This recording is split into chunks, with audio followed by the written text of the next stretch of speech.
What's up, everyone? How did I fuck that up? What's up, everyone? Pharaoh from Internet Money, back again, making another video. This one's a little more, I don't know, general, I guess. Doesn't just apply to FL. I'm gonna try to make you guys' beats better.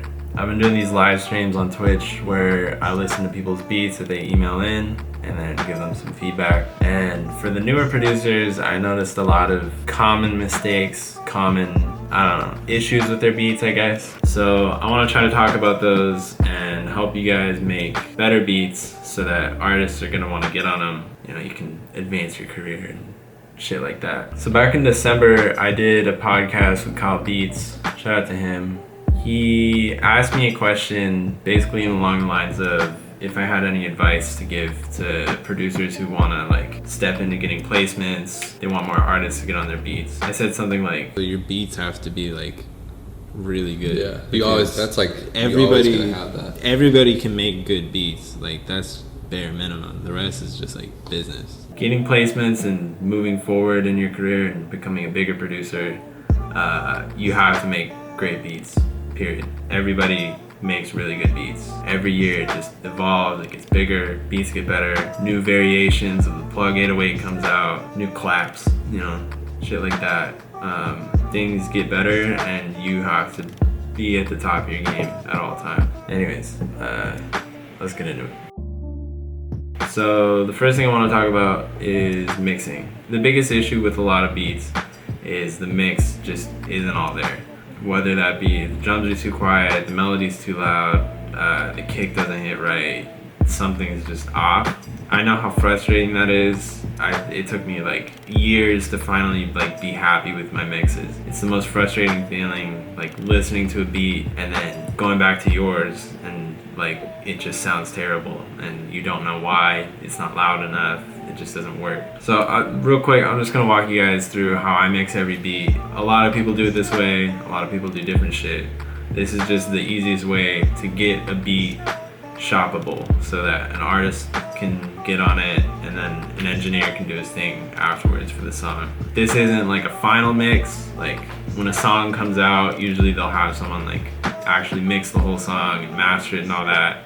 This is just like when you're exporting a beat ready to send, this is what it should sound like. So I loaded up this old beat that I did with Nick.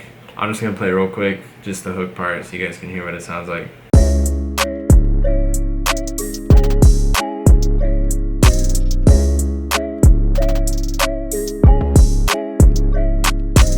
I'm not saying this is the perfect beat, but this is something that I'm proud of. Something that I'm able to shop to artists and feel good about. The mix is good, all that. So I'm just gonna start from step one. I'm just gonna reset everything. All the faders are at 0, nothing on the master channel. So this is what it sounds like, just nothing. Everything's leveled out, like, sounds like shit.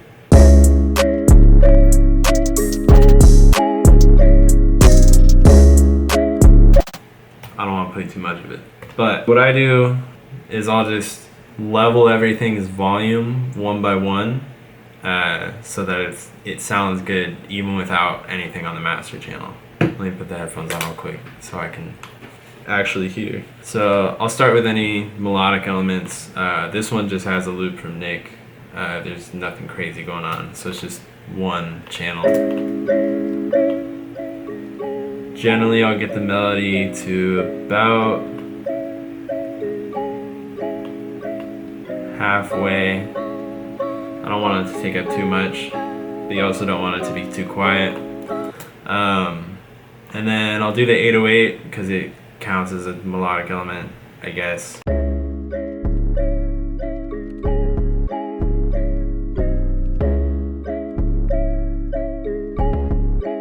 Get it to where it sounds good. It's not too loud where it's like overpowering the sample, but it's also not too quiet. You still want that there. After that, I'll do any like percussion.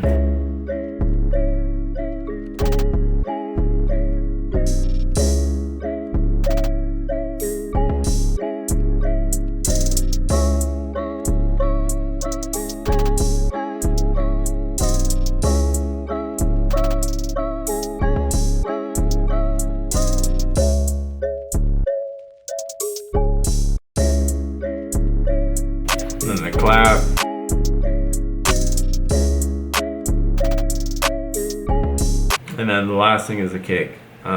Generally in the mix, I have the kick as the loudest thing because I always want the kick to be like hitting in every beat. I think it's fine where it's at. Another important thing that a lot of people mess up on is you want the 808 to be here and the kick to be like here. I always visualize it in my head when I hear it as just like the kick kind of like wrapping around the 808, which is kind of a weird thing, but it works for me. So if we just listen to it on its own, the 808's still hitting, but the kick is like louder than it, and it's around the 808, so it sounds full. Whereas if we have the 808 too loud and the kick too quiet, it just doesn't hit the same. So you want to get those levels just right. Even just solo the two if you have to, and put the sample in there. So next on the master channel, I really don't do much. I literally generally just have a limiter to make sure that nothing's clipping. So I'll just do what's basically called the brick wall limiter. I'll turn these envelope knobs all the way down. I set the ceiling to -0.3, so that way you're leaving enough room for the artist. He's not like struggling to keep up with the beat. From there, you just kind of listen to it. I'm gonna loop the hook. Basically, you want to bring up the gain so that the beat's loud, but it's not sounding too squished or limited, I guess. And that depends on every beat, how much you turn up the gain.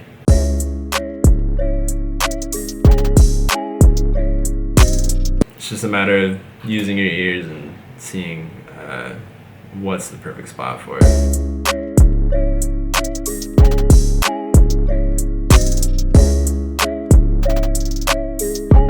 I think that's good. Side note, some people will mix in mono. If you're on FL, it's just this little knob over here. I don't really do it that often, but some people suggest it. If you want to do it, go for it.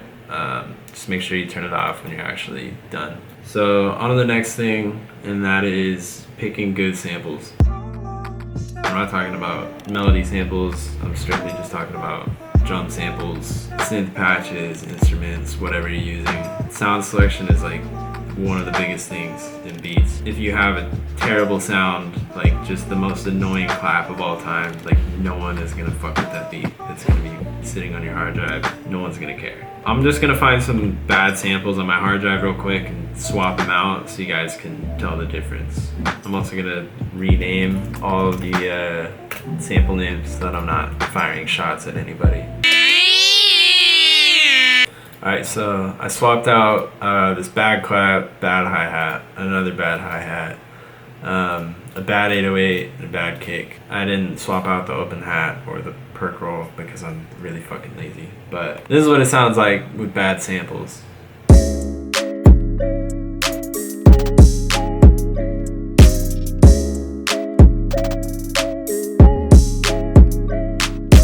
It just doesn't sound good. Nothing fits. Kind of ruins the beat.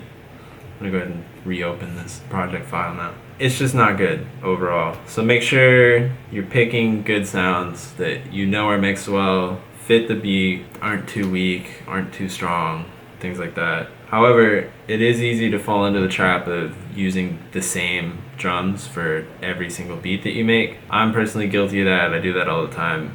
But it's really important to keep downloading new sounds, keep finding new things, keep buying new packs, try new stuff, and then find the perfect drums that you know are gonna fit for that specific beat.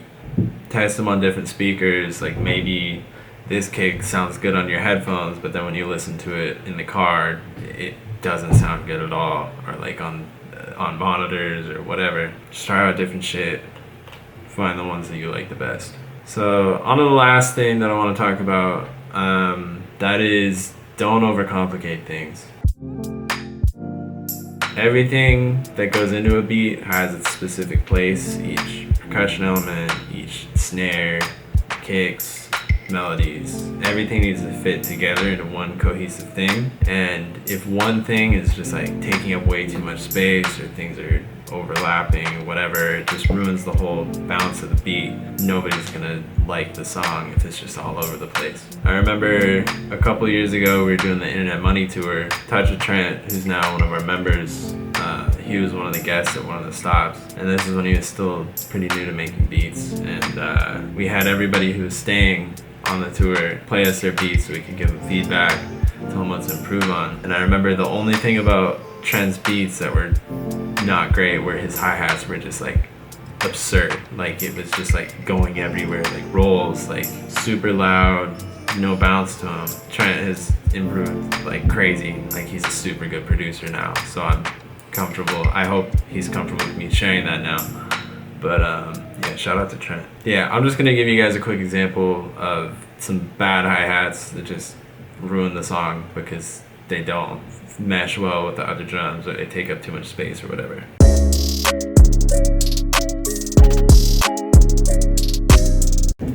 Those are way too busy.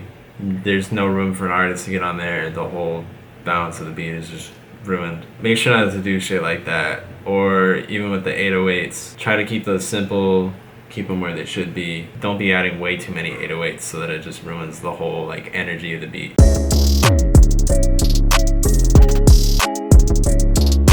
So that's kind of an over dramatic example, but you get the point. Don't be ruining things by trying to make them complicated or impress producers with your cool 808 slides and shit like that. Like, try to focus on what would make a good song, what would make the artist like it, make sure there's room for them, shit like that. Just try to be conscious of those things. That pretty much wraps up the video. I know some of it might be obvious to a couple of people.